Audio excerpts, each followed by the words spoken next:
এখন যা বোলিং করছে মুন্না, সে কিন্তু অনেক ভালো বোলিং করে। আর বোলিং কিন্তু দেখার মতো। সে আমাদের প্রতিপক্ষ ছিলেন।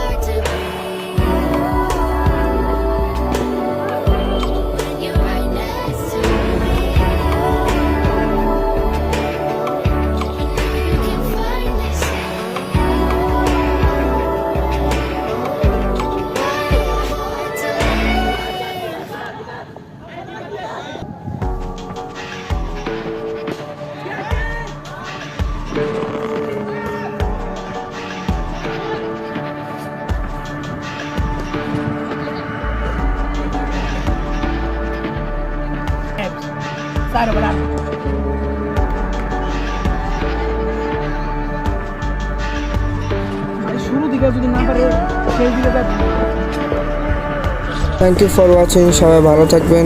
আবার দেখা হবে পরবর্তী ভিডিওতে। আল্লাহ হাফেজ।